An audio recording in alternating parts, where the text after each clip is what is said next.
Good morning. I'm Dusky Terry, President of ITC Midwest. For the third straight year, we are pleased to be the presenting sponsor for the Iowa Ideas Conference and extraordinarily proud of our partnership with the Gazette. As an electric transmission company serving 2/3 of the state, ITC Midwest is invested in and has a very real stake in the future of Iowa.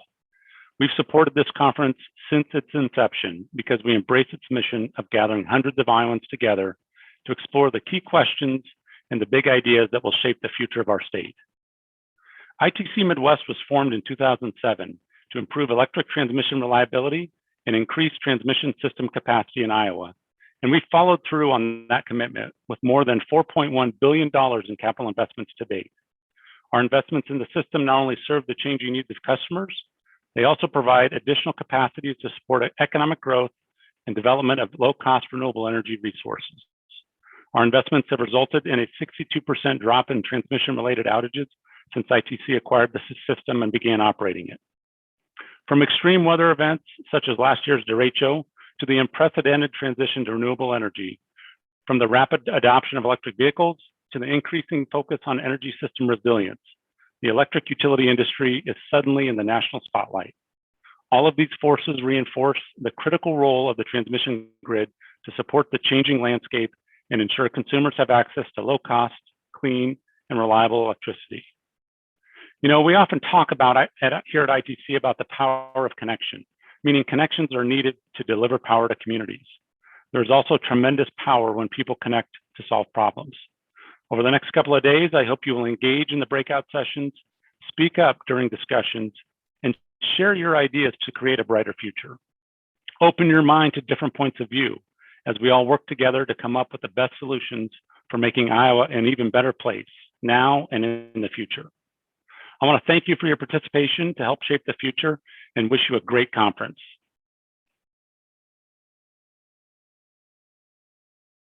Good morning.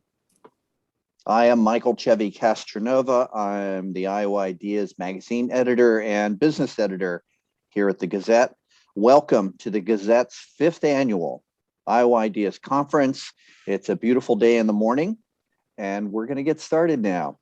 For this morning's panel, we're here to talk about, I don't know, before and after or the during of what happens when things we depend on, when there's been a natural disaster, which we tend to have here in Eastern Iowa. We have floods, we had a derecho last year. You know, what happens, and I don't mean the power poles, I don't mean utilities, but I mean all the other stuff we count on. We count on healthcare and the hospitals functioning. We need internet access. We need to know the city's got our backs. And at the same time, sooner or later, we're going to be able to go outside again and be safe and walk around and enjoy the river in our city. So we're going to start by having each of our panel members introduce themselves by name, where you work, and a little bit of what you do there. And I'm going to start from the left of my screen. So Bernard, do you want to go first? Who are you? What are you doing? Yes, thank you, Michael. My name is Bernard Dutchik. I'm the Vice President of Network Operations and Engineering with ImOn Communications. And my day works through one, keeping the internet working, making sure our maintenance teams are responding as quickly as possible, as well as working with the engineering side as we're building out into growing our footprint across the Cedar Rapids metro area. So.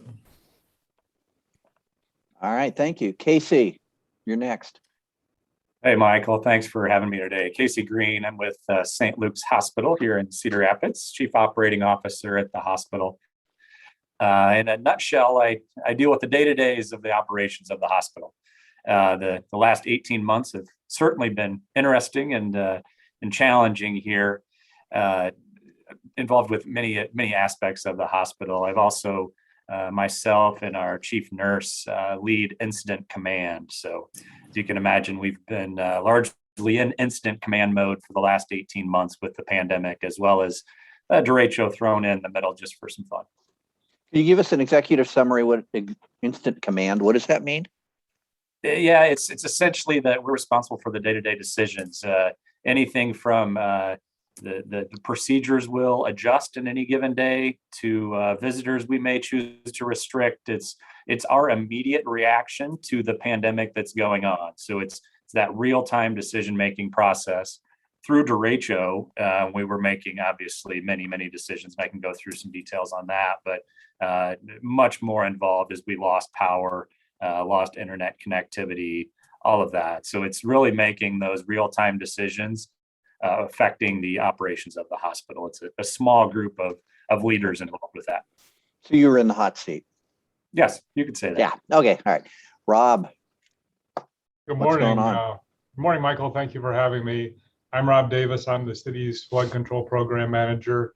I handle the day-to-day operations of the capital improvement project, the largest in the city's history, and really it's extremely large for any state to or any city to implement a 750 million, somewhere between 750 million and $1 billion project of 7.5 miles of flood control on both sides of the Cedar River and elevating the 8th Avenue Bridge and other bridges to climatize, us, the cities, keep us safe from future disasters. And I've been through the 2008 flood with the city and the 2016, so I definitely understand what incident command means, Casey.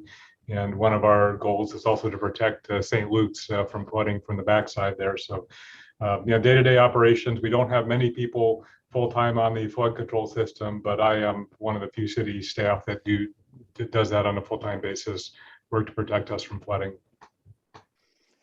So all three of you have seen some exciting times. For those of you watching, I want to remind you, you can enter your questions and comments in the chat box down there at the bottom of your screen. Those will go to our room host, who will take a look and he will send them along to me and we'll go through those. I also want to remind you, we do not have a full hour here for this session. We're done at 11:20 to allow time for other things. Governor Kim Reynolds will be with us live. We've got a variety of things. We've got all kinds of panels going on all day. But all the others will be a full hour. So this question is for everyone on our panel. Cedar Rapids, as we've already mentioned, it's had floods, and we'll have more. We've been experiencing the many challenges of the coronavirus pandemic, as Casey was just mentioning, since March 2020. And then in August 2020, for those of you who were here, we had that derecho that I certainly didn't enjoy, and lots of other people didn't either. And we'll likely have other disasters and other community-wide issues that we're all going to have to face together. So panel, this is the opening question. What is one thing, executive summary, one thing that you would do different, you'll do different next time, just from everything you've learned and the stuff that you've experienced and stuff you didn't know then? And I know that's really open-ended, but what would you do different? Bernard, you're nodding your head, so we're going to start with you. Yeah, the fortunate side is we've tried to learn a lot from the pandemic and the derecho, especially the derecho was a huge impact to us. We have developed, I'll call them industry relationships with other similar organizations that while we were used to thunderstorms and tornadoes, this was really a hurricane event, is the closest thing we could compare it to in our industry. So we had quickly reached out for folks on the Gulf Coast, similar company to us, and say, all right, what did you worry about? So we immediately reached out. We're able to develop those relationships. So having those going forward are something we plan on leveraging. It also impacted changing our business continuity plan. Making sure we got those into our business continuity planning for any future events. And so we kind of got complacent we deal with thunderstorms and tornadoes. We had never dealt with a wide scale, what we call kind of a hurricane event. So really kind of leveraging their knowledge in our industry was something we quickly did and will definitely use again, and have already used it to improve our processes and how we'll respond to future incidents, although we hope we never have anything like that again. So. Can you give us an example of something that you've added on? Yeah, one thing we didn't think about was, in a thunderstorm or tornado, it's I'll say localized, although, I don't want to diminish it by any means. Sure. But the first thing we had to worry about was where do we get diesel for our trucks? How are we going to repair things if we can't get to, if you go to the gas station, you can't get gas. So we put into place, all right, now here's how we're going to store different levels of supplies such as diesel, chainsaw blades, things you would have never thought of. We had some in our warehouses, but the amount we needed was just astronomical. So making sure we have some of those things handy is something we've already changed, as well as our past events were more maybe a few weeks at a time. A big thunderstorm rolls through, we might have folks working overtime for a week, 3-4 days. This was continual for months on end, and making sure we build in there that folks are getting rest, making sure we're making them take, hey, you've worked 7 days in a row, you need to take time off, just from a safety aspect as well as a burnout aspect. And to credit to our folks, we had to fight them on that. Some were like, no, I'm continuing to get us back up. And we had to say, no, it's just not safe, And so you've been working 16 hours, you need to take a break. And that's something, like I said, with it being shorter in duration previously to this, we hadn't really thought through before. And so that's something we've also factored into our business continuity planning going forward. So, Well, and there's a nice transition. So speaking of ongoing, Casey, I know you said you weren't here for the 2008 flood, but you've been here for the entire extent of this particular coronavirus pandemic. What have you seen, and what will you have in mind the next time, whatever that is, whatever the next time a hospital has to respond and continue to respond? Yeah, it's tough to narrow it down to one lesson learned. Certainly, You can do two. You can do two. Yeah. Okay. Just two. They've all been so different, from the flood to the derecho, obviously the pandemic. If we lose cooling capability in the hospital, that's a big deal for our procedures, where we have to maintain certain humidity. So, something we've done really well as a hospital and other healthcare facilities do is that incident command infrastructure that we have in place, business continuity plans in place. We're required to have those. We're required to practice those, if you will. The last 18 months, we've been in the active mode, obviously, but from each of those, I think we focus within our walls and make sure we're prepared. We're a hospital. We can't close. Unfortunately, many businesses closed after the derecho. We just didn't have that option. And first, a big thanks to the city and the utility providers and others that make healthcare facilities like ours a priority. We were back online relatively quick. We were on generators for about 30 hours, but considering other residents in Cedar Rapids, that's quick. And it's a big thanks to our providers here. A couple of things I'll just touch on. Through a situation like derecho, you're making decisions quickly. You have to be able to act. You have to be able to make those decisions without full facts at times. That's something we learned to do and did that well. The other piece that I would touch on is the importance of community-wide exercises. So we have within our walls, we felt confident in our process, and it's been successful, but we need to make sure that as a community that we're working together and we know what resources we have within the community. I'll bring up a specific example that it snuck up on us. We were prepared, obviously, to see many patients, the falls, chainsaw injuries, you name it, prepared for that. Our facility was filling up. What we weren't prepared for were individuals coming to the hospital to plug in their oxygen machines, to plug in their CPAP machines, because they needed emergency power. So point being, that was a lesson learned for us and hopefully for the city as well, to stand up a shelter such as that earlier in that process. Of course, we cared for these patients, we brought them in, but we had one of our floors that they really didn't need medical care per se. They were here to use our power. So that certainly strained our resources and was a lesson learned and a takeaway for us. And frankly, not something that we expected going into this. Yeah, and I know a number of cities here in the corridor have put in place places where you can go charge your cell phone, you can charge your medical devices. Yeah. So, Rob, so you've been here for a while, right? You've been in Cedar Rapids since you were here in 2008 too, weren't you? Yes, I've been in the city since 1998, so seen a lot, unfortunately. And it's interesting watching the progression. We've been through so many FEMA disasters. We're actually getting pretty good at the paperwork and the contracting. And looking at 2008, that was it just overwhelmed us with the flood. And same thing happened with the derecho last year. What we were finding, there were people contracting for help. We need this firm to help, but we didn't know who necessarily in an emergency had contacted that firm for assistance. Fast forward a couple of years, 2016, we had a much more robust system of getting emergency contracts in place for assistance.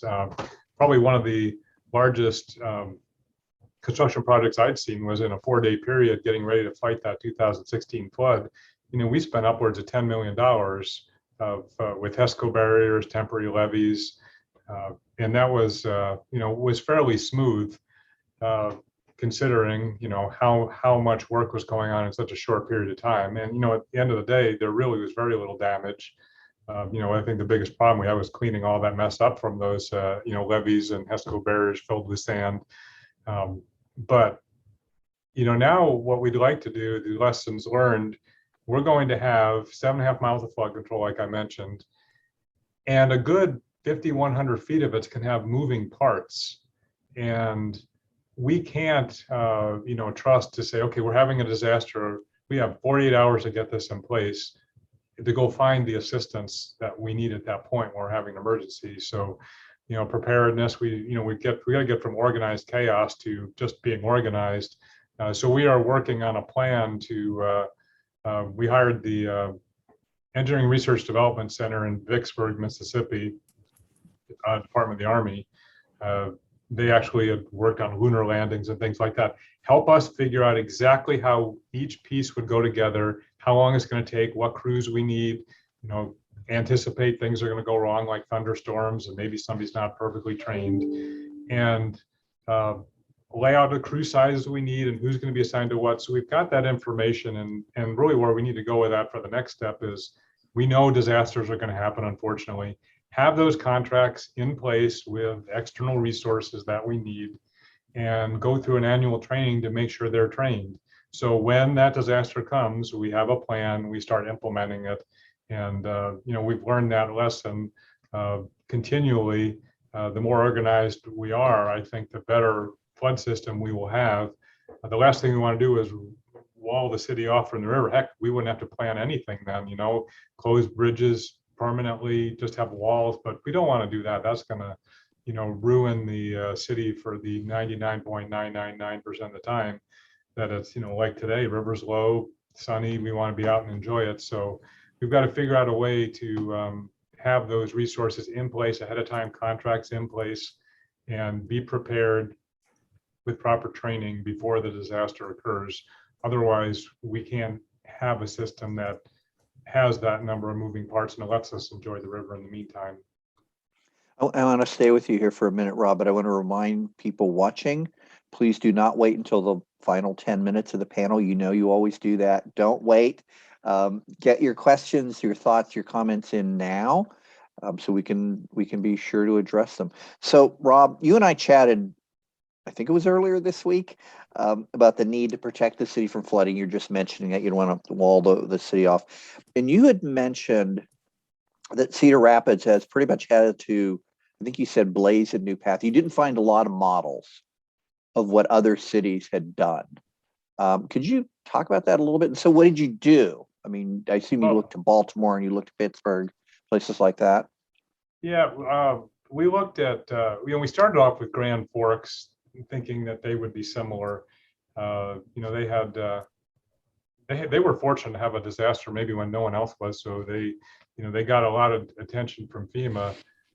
But what we were finding was these removable parts, like I mentioned, got 7.5 miles and about a mile of removable moving parts. That's 12. That was we started out with about 20% removals. We're down to about 12 to 13% of our system. The communities we were looking at were maybe 1 to 2% removable systems. They were just walling themselves off, and that's what you see. So when I talk about blazing a path, how can we have these interactions with the river without causing ourselves higher flood insurance premiums because we put too many openings in the system or having too many gates? And so blazing the path for us means finding a way to get those amenities, raising the ground up so the walls look shorter so it doesn't look like you walled yourself off, building a restroom building at the amphitheater with a floodable storage that actually part of the building is a flood wall. In that location, you don't even see the flood wall. You go to an amphitheater show, you're going to hopefully see the restrooms, not the porta johns. We gave the city of Minneapolis a tour last week, and then we did some local tours this week. And that's actually where the comments we were getting. Where did you come up with these ideas? Seems like you're, at the forefront. And what, looking backwards, we saw was too many walled off cities from the river. The city of Cedar Rapids actually had the option in the 1960s from the Army Corps to put flood control in. Don't react to that too negatively. It would have failed in 2008 because it would have been at the 100-year flood and would have been, about 10 feet too short, so it wouldn't have worked. But there was the city of Cedar Rapids for decades has had that fear of walling itself off, and we've figured out a way with eliminating gates with ups and overs, making sure we put, we've designed kayak courses. There's Mosrick Park is pretty well done, replaced on the wet side. And, you'd think as an engineer, why would we be thinking about how to plan for weddings at these events? But we're trying to think about what fits in with the community and what does the community need, and then blend the flood control in the background. Most of the communities we've seen is the flood control is all you see. And we're really trying to, stick that as a back of house item so that you don't see it. So again, it's a lot of fun and a challenge for us to keep that in the background and have you go to the amphitheater and not even realize that's a flood control item right there. The whole amphitheater is the levee is in the back of it, and the building on one side is the restroom building, and then on the other side we're going to have a pump station. But you may see it as a ticket where your ticket window is and where they serve food on the other side. So that's what I mean by blazing a path when we talked. Gotcha. Can you give us 20 words or less? Because we get a lot of questions about this. 100-year flood, 500-year flood, what is that really measuring? Because people have said, well, we had a 500-year flood, so I guess we've got another 499 years before that happens again.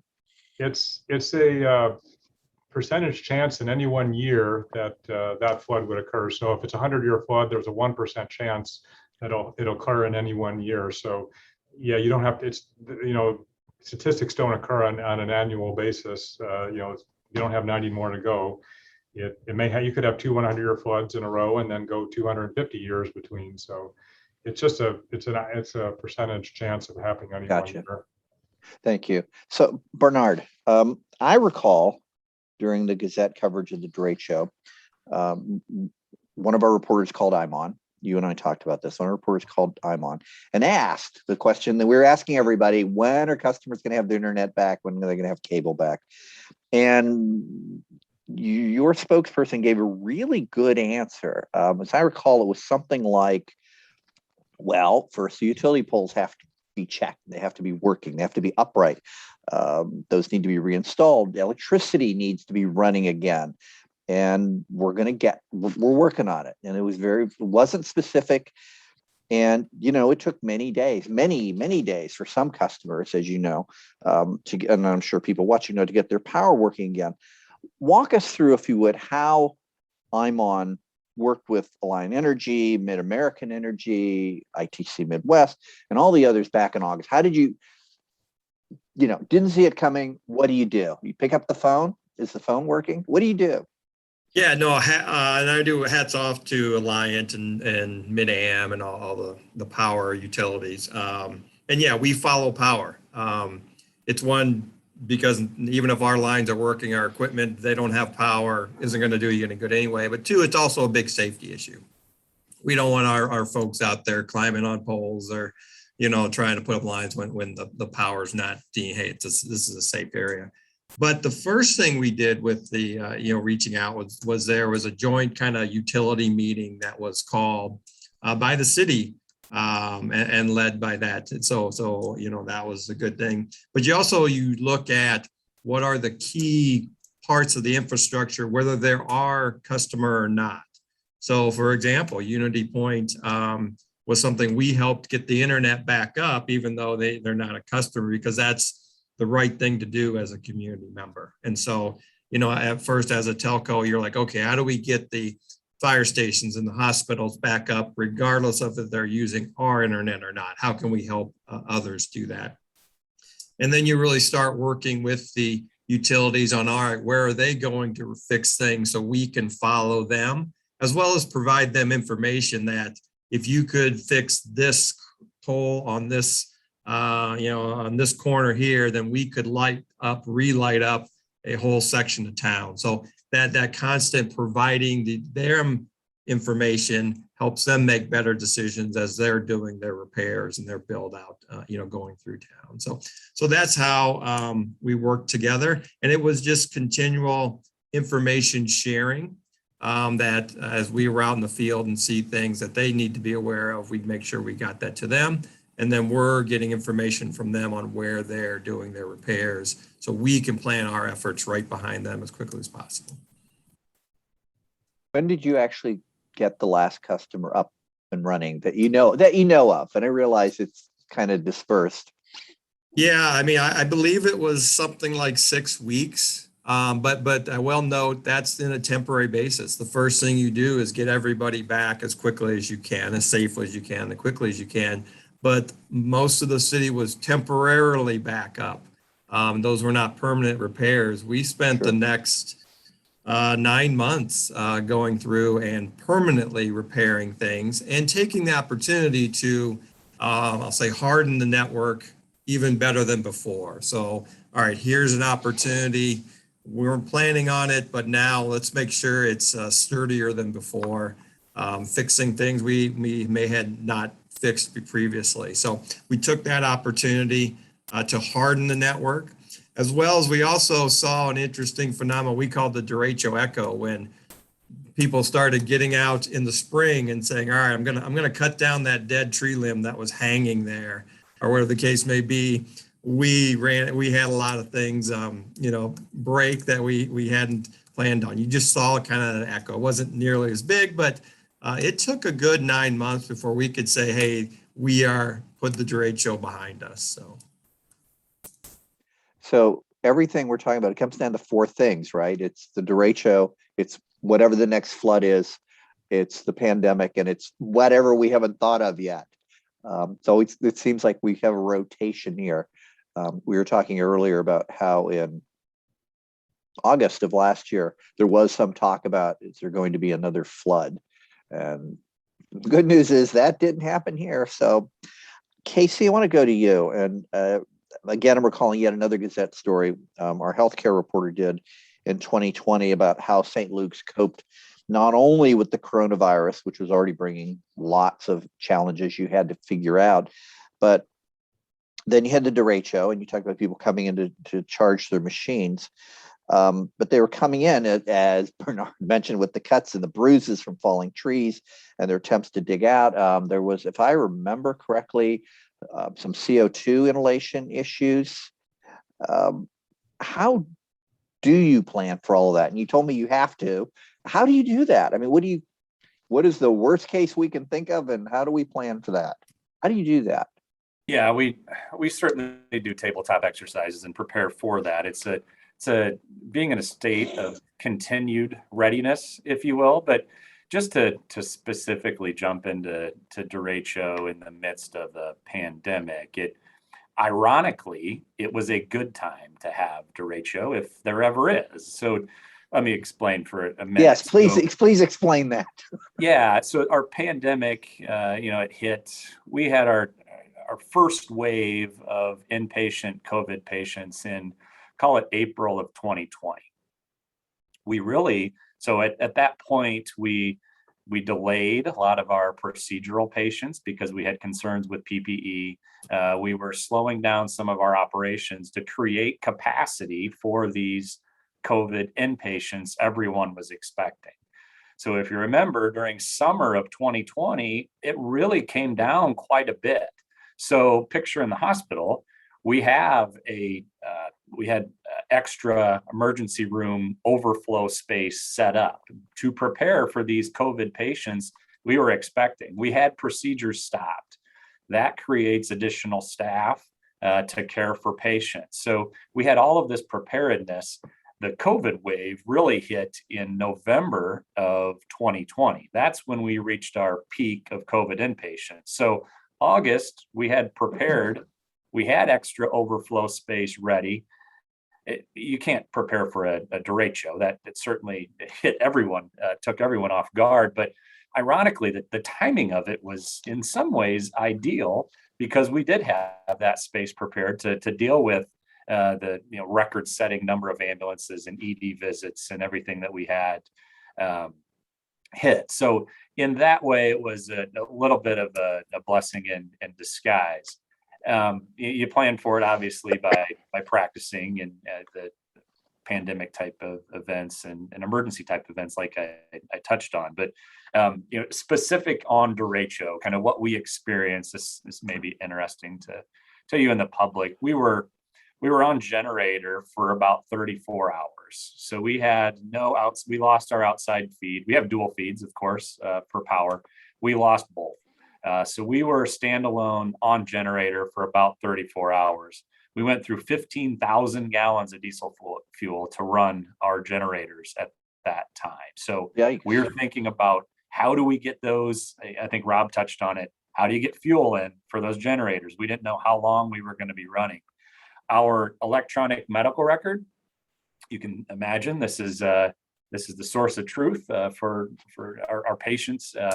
Our internet was down, so Epic was down for 51 hours, which meant we were manually charting during that whole time. There was a period of time in there, probably the scariest point, if you will. We lost all outside connectivity. So we didn't have power, we didn't have internet, we didn't have telephone, and cell phones didn't work. So we were truly on an island here in the hospital. That's an uneasy feeling. We have radios, of course, to communicate throughout our facility, but that's limited. So that's why you prepare. That's why you get ready for events like this. It was all hands on deck. I would be remiss if I didn't touch on our staff. Our staff are working around the clock during that time.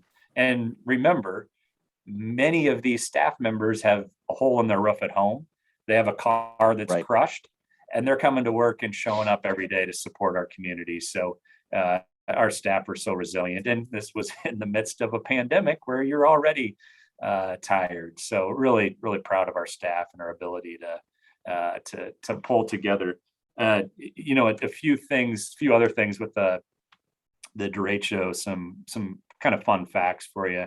We had about $3 million in property damage. We had about 65 windows compromised on our north side. The winds were so strong. They didn't blow the windows in, but it broke the seals. They all need to be replaced. The winds hit about 125 miles an hour is what we estimated. Our sensor on the roof was actually blown off at that point. So pretty significant damage. But the generators, that was our saving grace. That's a project that we had ironically just wrapped up about a year before. That's a significant investment in infrastructure. It's something we have to do. It's capital investments we have to make so that we're prepared to care for the community when something like this happens. So definitely challenging, but you learn a lot from it. You put plans in place as we continue to move forward. Something will happen again, of course, whether that's an ice storm, or a snowstorm, or something that'll come this winter. That's how you prepare. But big kudos to our staff and their resiliency to help us through this. Absolutely. I want to remind people we've got about 15 minutes left on this panel. So if you have any questions, please get them in. And we do have a question. Bernard, I think this is probably mostly for you. With so many people using portable generators, are there any issues or concerns to the ISP with customers using portable generators to power their home internet equipment during a power outage? Is that great? Good? Is that good news, bad news? What does that mean? The steadier the power, the better, but that does not cause us a problem because it's really our generators at our nodes or our hubs or cabinets, whatever we're powering. So individuals charging their equipment doesn't impact our network. If they don't have a good steady flow into their house, their Wi-Fi equipment may not operate as well as they would like, but it doesn't impact our network outside the home, no. So. Okay. So Rob, we've talked about this. Could you give us maybe an executive summary of what's going on right now in October? We're in October, right? In October with protection along the river. And you sort of touched on this. Construction began on walls in Czech Village in last month, I think. And you mentioned a pump station. Is pump station what I think it is? Yeah, you asked me what a pump station was. Well, there's two ways the river can flood. The river can flood, or the city can flood. The river can flood the city, and it can flood overland, or it can flood our storm sewer system and then bubble out of all the intakes. Well, we're working on a 7.5-mile system to cut off the river water from getting into both sides of the neighborhoods. So then the question is, what happened if it rains? Back in 2008, we had like 5 inches of rain while the river was flooding. I mean, like the worst case scenario. Well, basically that water can't get out. So the water then, the rainwater gets stuck on the, dry, what was supposed to be the dry side, and can flood just as bad as the river water could have. So we have 11 pump stations we're building, and they're actually winding up to be the single most expensive portion of the flood system to protect against the rainwater flooding that could occur because we're not letting the water out to the river. So basically in that time you create a bathtub and you have to pump the rainwater up over the top of the walls and into the river. But we're about 25% of the system is complete. It's very hard to build. We started with the simpler pieces, like the full walls and the levees. There's a wall at Quaker Oats that we've been working on for the past 4 years. And it's being done in a way to keep, their largest mill operations going. And we started with the levees. Now we're branching off into some of the more complicated ones. We started with 2 of the smaller pump stations. We'll be starting a pump station that will dwarf the size of those 2 next year over by the Czech Museum. And we're now into rolling gates that go across the roads. And we just put in the foundation for a stackable roadway gate on 3rd Avenue Southeast. So that's where we're at. We're getting into the more of the moving parts that I was talking about before.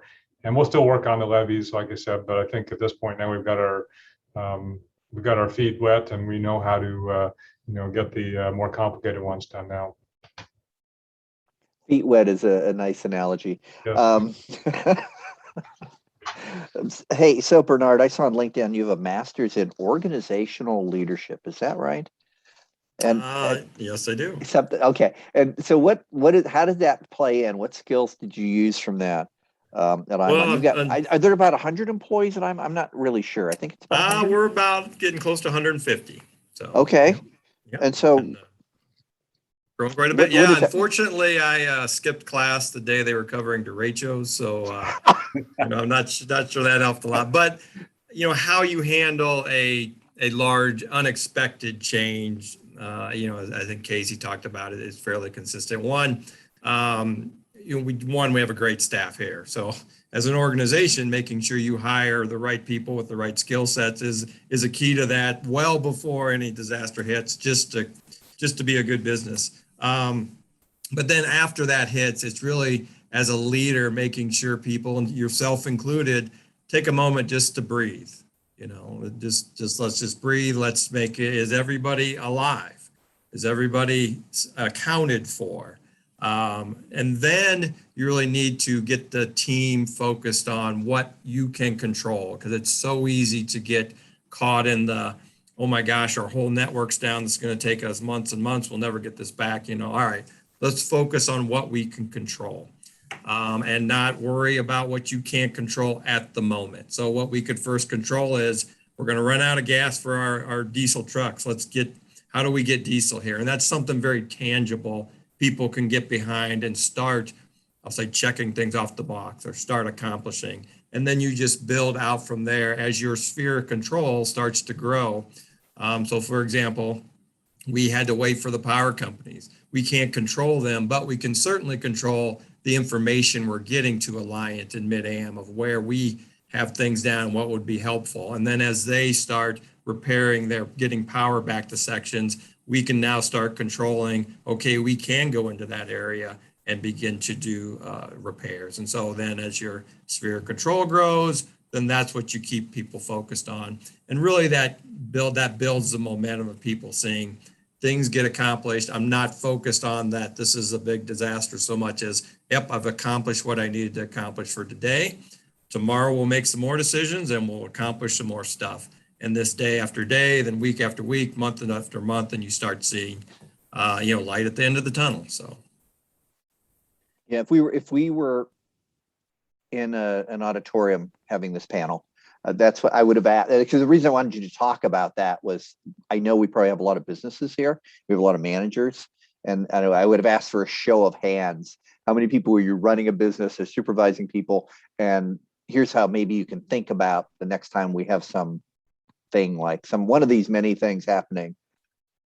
And we have a business panel November 9, the week after the election, on November 9, to talk about businesses and hiring. And that's one of the things we want to touch on, is as a manager, how you take care of yourself so that you can make rational decisions when things keep hitting you in the head. It is very easy for organizations to get caught looking too far ahead, especially in a disaster. And so it's really, all right, breathe, everyone's accounted for. Now, how do we take that first step, focus on what we can control, and then slowly as that grows, you can start getting bigger and bigger impact and keeping people moving forward, versus just, not, okay, we're going to wait for the power company. Well, that's a horrible feeling when you have a disaster. So what can we focus on? What can we get accomplished today? So, Casey, so at St. Luke's, did you go down the halls doing pep talks and saying, no, breathe, take it, it'll be good, put on your mask? Did you have a similar sort of response? It's certainly part of it. This has been a marathon, not a sprint. This is something that's lasted so very long, that the pandemic itself, we've learned a lot about our organization and our staff, and frankly, resiliency and well-being, and making sure they do take the time they need, the ability to decompress, to get out of the healthcare setting and get time away for themselves. But it's been tough. It's been tough, and we've done this with fewer and fewer staff. I think, as everyone probably on this panel can appreciate, the job market is challenging. So that's certainly created more vacancies and openings. So yeah, it's been challenging, but certainly a lot of it is the resiliency of our staff and our leaders to be able to motivate them. Yeah, hiring and retention, that's a whole other panel. Yeah, right.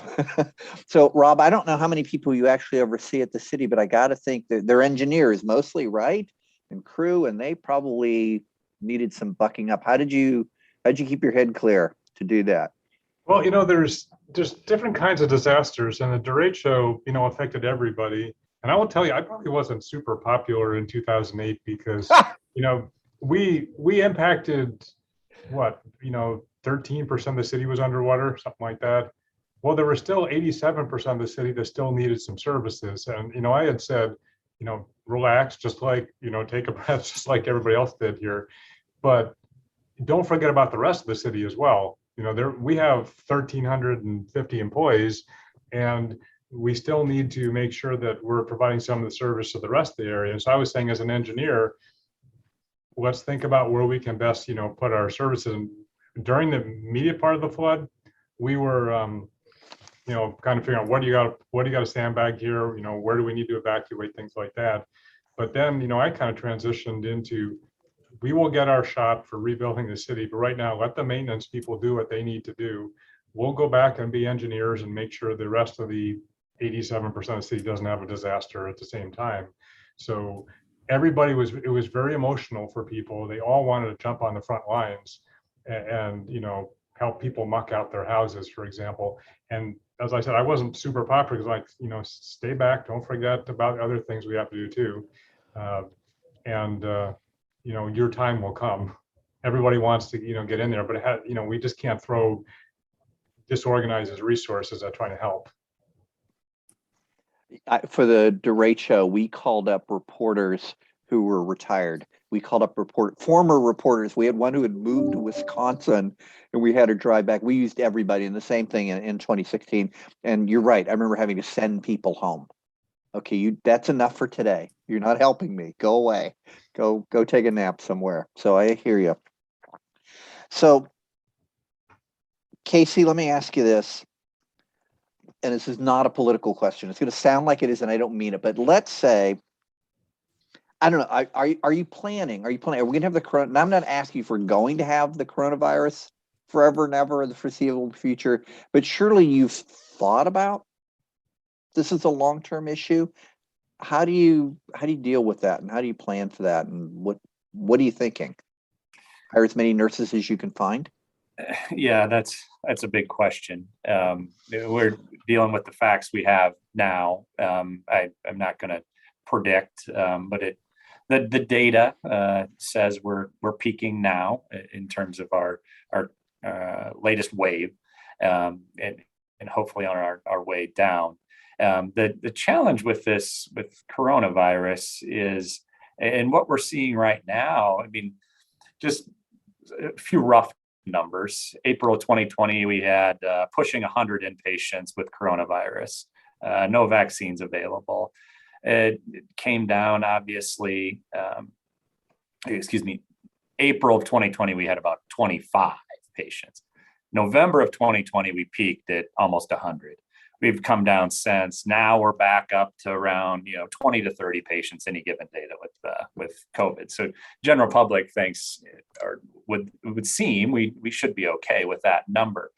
What we have right now is the perfect storm, in that we've had this delay in preventive care for periods of time, for a year. Mm-hmm. We're seeing RSV pick up right now. So our census has been just sky high for the last month or so. That's the challenge we've got now. Along with, as we talked about, fewer and fewer nurses available. We're coming into the end of the year when everyone wants to get their elective procedures done. So it's a day-to-day balance between capacity and capability. Capacity is the number of beds we have available. Capability is our ability to fill those beds. Do we have staff to care for those patients? So we're meeting twice a day with Instant Command, and it's a day-to-day process. How do we get beyond this? To answer your question directly, get the vaccine. It is plain as day. The patients we see in the hospital, those that are most serious in our ICUs, have not been vaccinated. That's just factual. That's not a political statement. That's just data. That's what we see.